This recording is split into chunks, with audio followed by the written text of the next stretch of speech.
నేను Vasanthalakshmi, yoga master trainer, specialist for weight loss. బరువు తగ్గాలనుకున్న డయాబెటిక్, పీసీఓడి, థైరాయిడ్ ఇలాంటి సమస్యలతోటి ఇబ్బంది పడే వాళ్ళకి యోగా ద్వారా మంచి క్లాసెస్ తోటి పరిష్కారం చూపిస్తూ ఉంటాము. ఆన్లైన్ క్లాసులు లేదా ఆఫ్లైన్ క్లాసుల కోసం సంప్రదించవచ్చు. ఎక్కువ సిట్టింగ్ జాబ్స్ చేసే వాళ్ళకి లేదా స్టాండింగ్ జాబ్స్ చేసే వాళ్ళకి బ్యాక్ పెయిన్ వస్తూ ఉంటుంది. ఓవర్ వెయిట్ ఉన్న వాళ్ళకి కూడా బ్యాక్ పెయిన్ వస్తూ ఉంటుంది. లేదా వెయిట్ నార్మల్గానే ఉన్నారు బట్ పడుకునే పొజిషన్స్ సరిగా తెలియకుండా పడుకోవడం వలనో, లేదంటే సడన్గా వెయిట్లు ఎక్కువ లిఫ్ట్ చేయడం వలనో, మజిల్ క్రాంపింగ్ ఎక్కువ ఉండడం వలనో, వీక్నెస్ వలనో బ్యాక్ పెయిన్ వస్తూ ఉంటుంది. ఆఫీసులలో అయితే సిట్టింగ్ పొజిషన్స్ ఎలా ఉంటాయి అంటే, మనం చక్కగా చైర్ ఎలా ఉంటుంది, ఎల్ షేప్లో ఉంటుంది. ఎల్ షేప్లో కూర్చోవాలి అనే అర్థం దానికి. మన స్పైన్ ఎలా ఉంటుంది, ఇలా కర్వ్ షేప్లో ఉంటుంది. స్పైన్ ఆల్రెడీ కర్వ్లో ఉంది. మనం ఏం చేస్తాము, సిట్టింగ్ ఏమో ఎల్లో ఉంది కదా, మనం చక్కగా ఇలా వంగి కూర్చుంటాం, లేదా కాళ్ళు జార విడిచి కూర్చుంటాం, లేదా ఇలా బ్యాక్కి ఇలా కూర్చుంటాం. ఇలా కూర్చోవడం వల్ల మన స్పైన్ పొజిషన్ అనేది చక్కగా లేకపోవడం వల్ల, మజిల్స్ స్ట్రెయిన్ అవ్వడం వల్ల మనకు బ్యాక్ పెయిన్ అనేది వస్తూ ఉంటుంది. మజిల్ క్రాంప్ వల్ల కావచ్చు, స్పైన్ వీక్ అయిపోవడం వల్ల కావచ్చు, బ్యాక్ పెయిన్ వస్తూ ఉంటుంది. ఇలాంటి బ్యాక్ పెయిన్స్ అంతా కూడా యోగా ఒక 1 వీక్ అండి, అంతే, ఎక్కువ కూడా కాదు. ఇప్పుడు చూపించబోయే ప్రాక్టీసెస్ ఒక 1 వీక్ చేశారనుకోండి, చాలా తొందరగా మీకు బ్యాక్ పెయిన్ అనేది రిలీఫ్ అనిపిస్తుంది. మజిల్ పెయిన్ కావచ్చు, సైడ్ బ్యాక్ పెయిన్ కావచ్చు, అప్పర్ బ్యాక్ పెయిన్ కావచ్చు, చాలా రిలాక్సింగ్గా తొందరగా తగ్గిపోతుంది. బాగా ఓవర్ స్ట్రెయిన్ అవ్వడం వల్ల, ఎక్కువ నిలబడుకొని పని చేయడం వల్ల వచ్చే బ్యాక్ పెయిన్ అంతా కూడా రిలాక్సింగ్గా తగ్గిపోతుంది. అలా కాకుండా ఎక్కువ బరువు లిఫ్ట్ చేస్తారు, అప్పుడు ఏమవుతుందంటే డిస్క్, మన స్పైన్లో డిస్క్లు ఎలా ఉంటాయి, పూసలు పూసలు పూసలు అంటారు కదా, ఇలా ఇలా ఒకదాని మీద ఒకటి ఉంటుంది అన్నమాట. ఇలా ఇలా ఉంటుంది, తెలుసు కదా. బరువులు, హెవీ బరువులు అనుకోకుండా లిఫ్ట్ చేసినప్పుడు దాని వెయిట్ తెలియదు మనకు, సడన్గా లిఫ్ట్ చేస్తారనమాట. అప్పుడు ఏమవుతుంది, ఇలా చక్కగా ఉండాల్సింది కాస్త ఇలా జరిగిపోతుంది అనమాట. అలాంటి వాటికి మాత్రం చాలా జాగ్రత్తగా చేయవలసి ఉంటుంది. యోగా నిపుణుల సహాయంతో చేయండి. ఇప్పుడు జనరల్గా normal back pain, muscle back pain అలాంటివన్నీ కూడా ఎక్కువ రోజుల నుంచి బ్యాక్ పెయిన్ అలానే మజిల్ బాగా క్రాంప్ అయిపోయి, స్పైన్ మీద కూడా బాగా స్ట్రెచ్ అయిపోయి పెయిన్ ఉంటుంది. సిట్టింగ్ పొజిషన్స్ కరెక్ట్గా లేకపోవడం వచ్చిన బ్యాక్ పెయిన్స్ అన్నీ కూడా తగ్గుతాయి. ఇలాంటి డిస్క్ ప్రాబ్లమ్స్ ఉన్న బ్యాక్ పెయిన్స్ తగ్గించుకోవడానికి కూడా ఈ ప్రాక్టీసెస్ హెల్ప్ చేస్తాయి. దీంతో పాటుగా కొంచెము డైరెక్ట్గా యోగా టీచర్స్ ఆర్ డాక్టర్స్ సహాయంతో కనుక చేశారు అంటే యోగాలోనే చాలా రిలాక్సింగ్గా తగ్గిపోవచ్చు.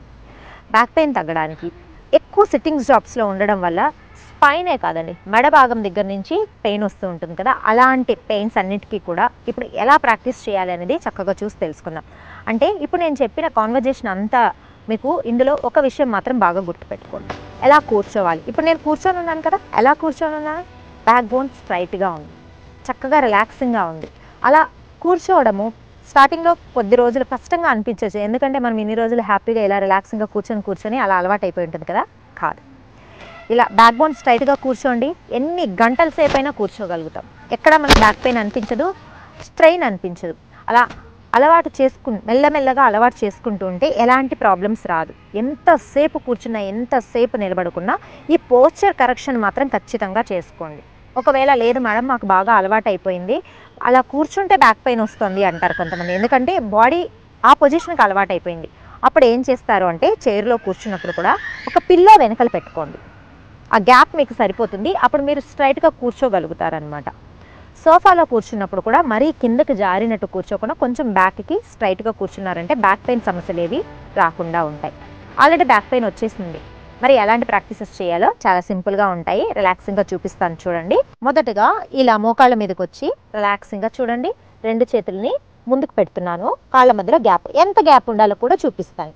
మోకాళ్ళ మధ్యలో మోచేయంత గ్యాప్, ఫ్రంట్లో కూడా ఇలా చక్కగా మోచేయంత గ్యాప్ ఉండాలి, అక్కడి నుంచి ఒక పామ్ ఎక్స్ట్రా డిస్టెన్స్ తీసుకోవాలి. ఇలా చక్కగా చూసారా, ఒక టేబుల్ లాగా కనిపిస్తుంది కదా పోస్చర్ అనేది. టోస్ని కూడా ఇలా రిలాక్సింగ్గా కిందకు వదిలేసేయండి. స్పైన్ మూమెంట్ ఇస్తాం ఇప్పుడు. ఇన్హేల్ చూడండి, హెడ్ అప్, స్పైన్ ఏమో చక్కగా లోపలికి వెళ్ళింది కదా. Exhale, head down, spine up. ఈ ప్రాక్టీసెస్ చేస్తున్నప్పుడే చాలా రిలాక్సింగ్గా ఉంటుంది స్పైన్ మీద. Inhale, head up, spine down. Exhale, head down, spine up. Inhale, head up, spine down. Exhale, head down, spine up. Inhale, head up, spine down. Exhale, head down, spine up. Inhale, centre. ఇలాగా ఒక 4 times practice చేసిన తర్వాత హిప్స్ని down చేసి, హెడ్ని down చేసి, హ్యాండ్స్ని ముందుకు stretch చేయండి. ఎంత వీలైతే అంత రిలాక్సింగ్గా. దెన్ ఒక 5 సెకండ్స్ తర్వాత మళ్ళీ పైకి వచ్చి ఇంకొకసారి ప్రాక్టీస్ చేయండి. Inhale, head up, spine down. Exhale, head down, spine up. Inhale, head up, spine down. Exhale, head down, spine up. ఇలా ఒక 4 టైమ్స్ ప్రాక్టీస్ చేసిన తర్వాత హిప్ని చూడండి, రిలాక్సింగ్గా మూమెంట్ ఇవ్వండి. Spine movement, hip movement. Clockwise ఒక 3 టైమ్స్, యాంటీ క్లాక్ వైజ్ ఒక 3 టైమ్స్. ఇలా ప్రాక్టీస్ చేసిన తర్వాత నెక్స్ట్ పోస్చర్స్ ఏంటి అన్నది చూపిస్తాను. ఇలా చక్కగా రిలాక్సింగ్గా పడుకొని హ్యాండ్స్ని ముందుకు స్ట్రెచ్ చేసుకొని చూడండి, 2 చేతులని ఛాతీ భాగానికి పక్కకు తీసుకొని వస్తాం. డీప్ బ్రీతింగ్ చేస్తూ అప్పర్ బాడీని పైకి లిఫ్ట్ చేస్తాం. స్పైన్లో చాలా రిలాక్సింగ్గా ఉంటుంది. ఒకవేళ ఇంతవరకు లిఫ్ట్ చేయలేకుండా అనీజీగా అనిపించింది అనుకోండి, కొంచెము ఎల్బో బెండ్ చేసుకొని డౌన్ చేసుకున్నా కూడా చాలా రిలాక్సింగ్గా ఉంటుంది. Deep breathing up, breath out, down. అలా ఒక 2 to 4 టైమ్స్ ప్రాక్టీస్ చేస్తే బ్యాక్ పెయిన్కి చాలా రిలాక్సింగ్గా ఉంటుంది. Deep breathing up. Upper back pain అనుకోండి, అసలు ఒక 2-3 టైమ్స్ ప్రాక్టీస్ చేయగానే చాలా రిలాక్సింగ్గా ఉంటుంది. మరి సివియర్ బ్యాక్ పెయిన్ ఉందనుకోండి, కాళ్ళ మధ్యలో గ్యాప్ పెట్టుకోవచ్చు. లేదు అంటే కాళ్ళు 2 దగ్గర ఉండొచ్చు. Slowly down. Inhale, up, exhale, down. మెల్లగా ఈ పోస్చర్లో ఒక 10 సెకండ్స్ మెయింటెనెన్స్ కూడా చేయండి. చూడండి, 2, 4, 6, 8, 10. Slowly down. లెగ్స్ చూడండి, ఫోల్డ్ చేసుకున్నాను. కొంచెంగా మనం లెగ్స్ని కూడా movement, side to side movement చేసామనుకోండి, చాలా రిలాక్సింగ్గా ఉంటుంది. Then rotations. ఈ రొటేషన్స్ మూమెంట్స్ చేసేటప్పుడు హ్యాండ్స్ని ఇలా రిలాక్సింగ్గా చిన్ కింద కూడా ఉంచుకోవచ్చు.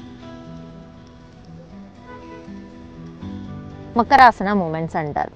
చాలా రిలాక్సింగ్గా ఉంటాయి బ్యాక్ పెయిన్ ఉన్నప్పుడు. ఒక 4 టైమ్స్ నుంచి 6 టైమ్స్ ప్రాక్టీస్ చేసేటప్పటికి మనకు ఆ తేడా అన్నది తెలుస్తుందన్నమాట. దెన్ నెక్స్ట్ మూమెంట్స్ ఎలా చేయాలన్నది కూడా తెలుసుకుందాం.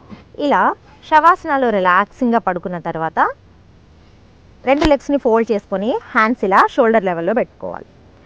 నీస్ని స్లోగా రైట్కి, నెక్ ఏమో లెఫ్ట్ సైడ్కి వెళ్ళాలి. Centre, opposite. ఇలా 4 to 5 టైమ్స్ ప్రాక్టీస్ చేసి జస్ట్ మూమెంట్ లాగా చేసిన తర్వాత మెయింటెనెన్స్ ఒక 10 సెకండ్స్ ఈచ్ సైడ్. నీస్ ఏమో లెఫ్ట్ ఉన్నాయి, హెడ్ ఏమో ఆపోజిట్. చూడండి, ఈ ప్రాక్టీస్ చేయగానే చాలా రిలాక్సింగ్గా అనిపిస్తూ ఉంటుంది. స్పైన్ అంతా కూడా చాలా స్ట్రెంథనింగ్గా అనిపిస్తూ ఉంటుంది, సింపుల్గా అనిపిస్తుంటుంది.